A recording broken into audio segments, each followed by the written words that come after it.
Welcome to the Gaming Bench. Today I'm going to make a medieval race game called the Royal Game of the Goose. Not only was this game insanely popular in the period, it's really the ancestor of nearly every race game that's come after, like Sorry or Candyland. All right, let's get to it. I'm going to block print this board game. I have an example here. This is from the 1800s in Italy. It's pretty typical of how these games usually look.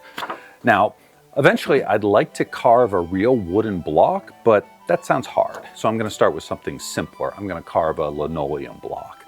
So I bought a starter kit that came with this carving material. It's really soft and rubbery, easy to carve. And I also bought some of this. This is a much firmer linoleum that has a wooden backer, much harder to carve. And then I got some of this stuff, which is kind of in between. Honestly, I think I like the really firm linoleum the best. I think it gives really sharp details, but I don't have enough of this stuff. So I'm gonna use the gray. So I just have a printout of this original board game, and I sized it up just to make it a little more playable. The spaces will be bigger and easier to carve. Fortunately, at the last minute, I remembered that if you want it to look right, you have to carve it in reverse. So then I did another printout where I flipped the image. So this is what I need to transfer to these gray blocks. And these individual blocks weren't big enough, so I had to put a couple together. I'm just going to put down tracing paper and then trace over the design right onto them. But then come to find out that this gray stuff, it doesn't really take the tracing well. It just doesn't transfer. So I ended up putting 2 coats of gesso over this gray board, hoping that that will help me transfer the image. So I'm just going to put this tracing paper down.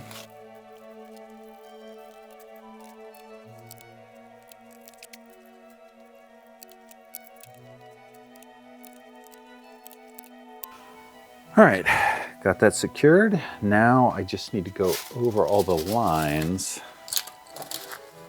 And I'm going to start with this ballpoint pen to get the finest impressions.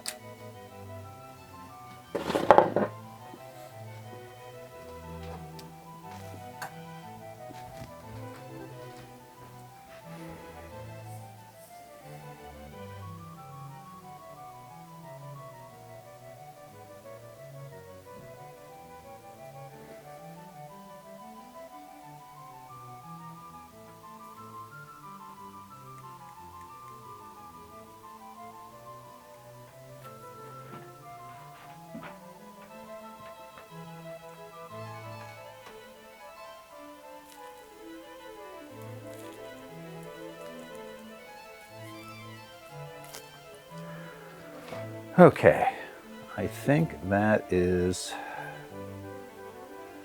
the entire thing. I don't think I've missed anything. Now, the part I'm worried about is if the tracing paper or the carbon paper actually worked like it's supposed to and the image transferred to the plate. Because if it didn't, or if it all smudged or something, I just spent a lot of time working on this for nothing.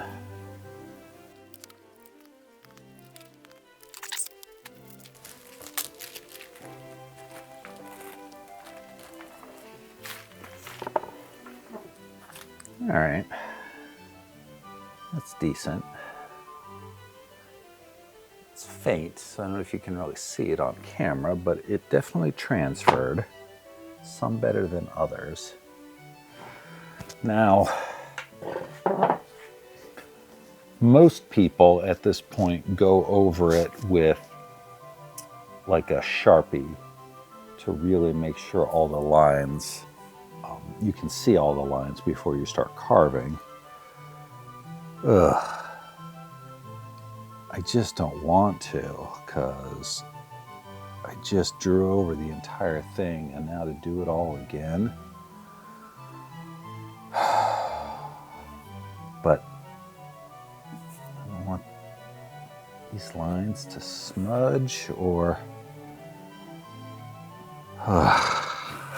yeah, there's nothing for it. I just gotta do it. Ugh.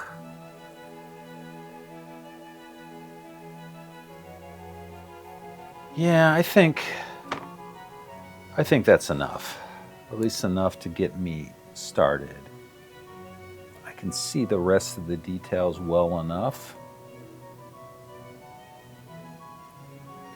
And I just want to get to the carving, because that's going to be the super time consuming part of this.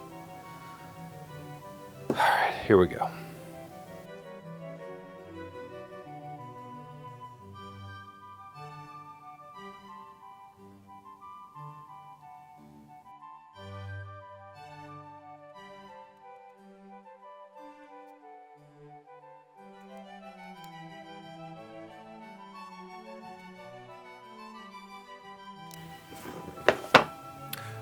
Okay, good start.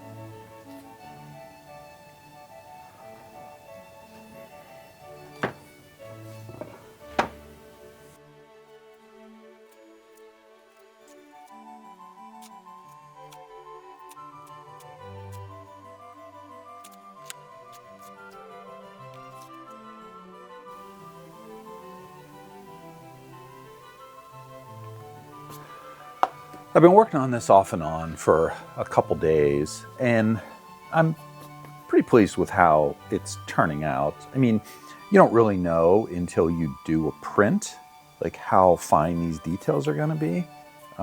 But I feel like I'm improving my technique. Now, I did make an executive decision after working on this for like an hour. You can see in the original design, each of the spaces have this like target in the center that's just repeated the whole way around the track.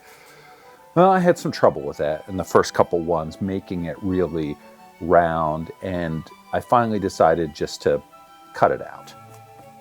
So all the squares except for the ones, all the spaces that is, except for the ones that have some sort of special action or a goose, are going to be plain. And this is typical of boards that I've seen too, that they have, many of them have just blank spaces.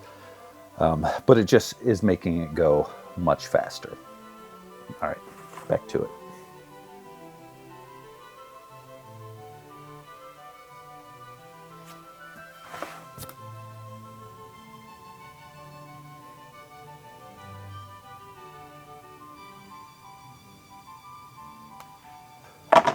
And I'm done. Well, not really done. I finished all the carving, and you can see that I took Sharpie to like the central figure and a couple other points. This is a trick I learned by watching other videos, that you can like highlight your carving as you're doing it to see if there's additional areas that you need to carve for cleaner lines. And obviously I didn't do that to the whole piece, but I'm sure there's a lot of cleanup that's still needed. So what I'm going to do is a test print, pull it off, and that'll show me what's really not crisp and what needs work. And honestly, I expect there to be a lot that needs work, because I'm still figuring out how to even do this. Okay, test print. One of the things that's been hard for me to figure out is how much ink to use, because I don't always get nice clean coverage. In fact, I don't think I've ever gotten like really clean coverage, and I suspect I'm just not using enough ink, or I'm not spreading it well enough, or I don't know. But we'll do this and we'll see what we get. Now, tell you honestly, looking at it, just as I spread the ink on the plate, I think it looks pretty good. That's definitely not enough ink though.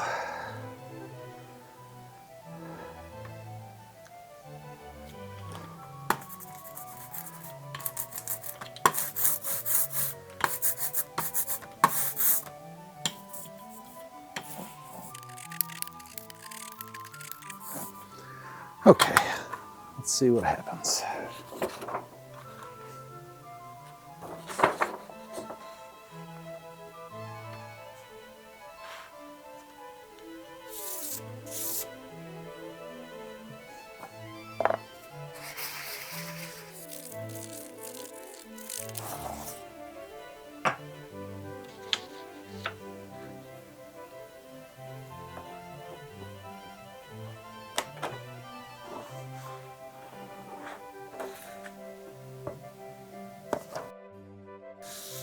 Huh, you know what? Not bad.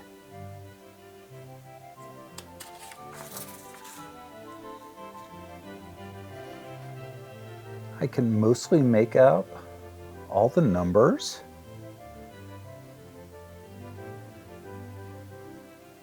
It's a little weird when they get small.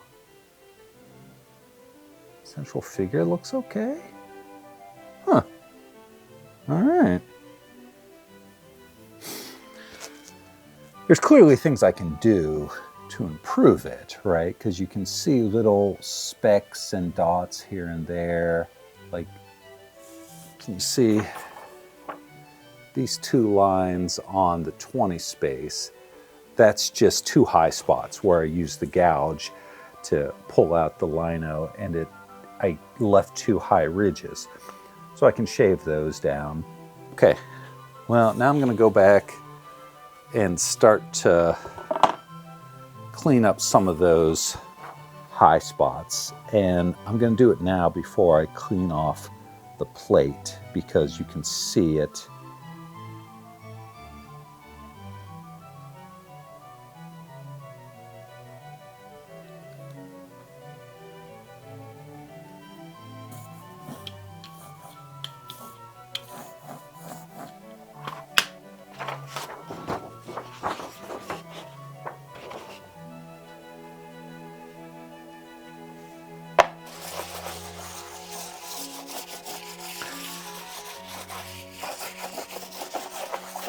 Try something a little different with the burnishing too. I've seen a lot of videos where they use a big wooden spoon.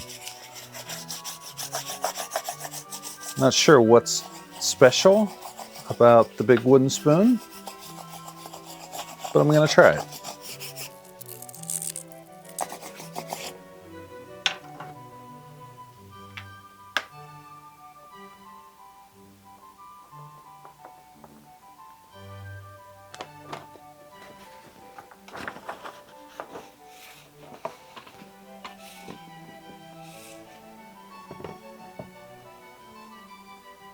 I don't think that's any better than the first time. In fact, I think it looks worse. Try it again. I think maybe I'm not using enough ink.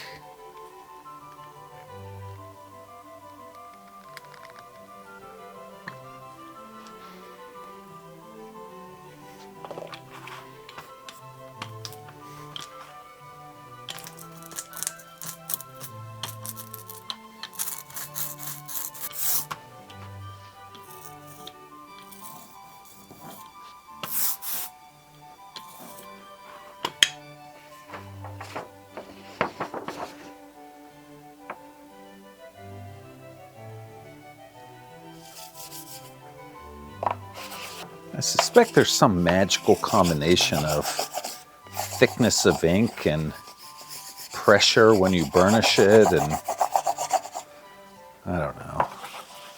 I just haven't quite figured out yet.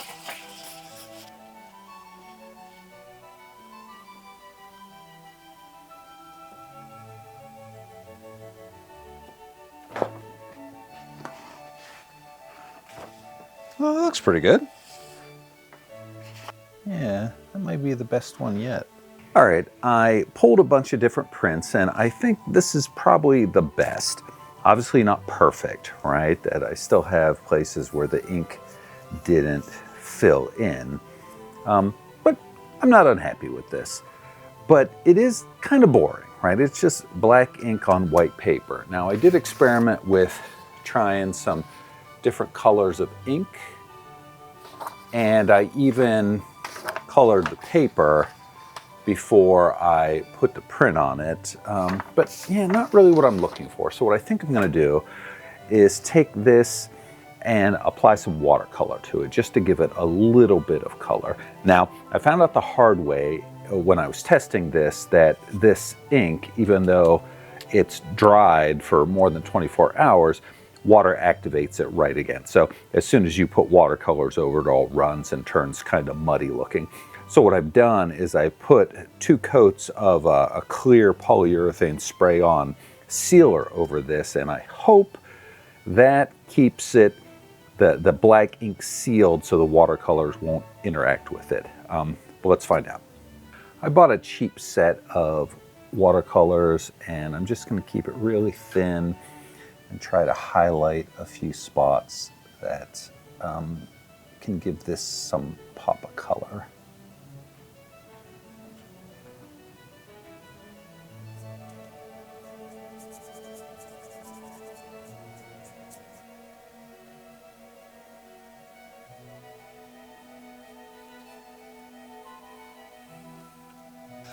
All right, I think we're going to stop there. I'm tempted to keep going, but my intention wasn't to paint the whole thing, just to add a little bit of color to make it a little more visually interesting, and I think this is at a good place. To finish this up, I just trimmed the edges so it was even all the way around. To actually play the game, the only other thing you need is a token for each player, and traditionally the game of the Goose didn't have dedicated tokens. It's whatever you had at hand. Pieces from other games or even coins, and 2 6-sided dice. And that's all you need to play. Here it is. Clearly not the most beautiful game board I've ever made, but I'm still pretty happy with it. Be sure to tune in next week where I'm going to go over the rules, history, and strategy of Game of the Goose and explain why it's such a critically important game in the history of board games. All right, this kind of stuff you like, I hope you'll like and subscribe, and I'll catch you next time on The Gaming Bench.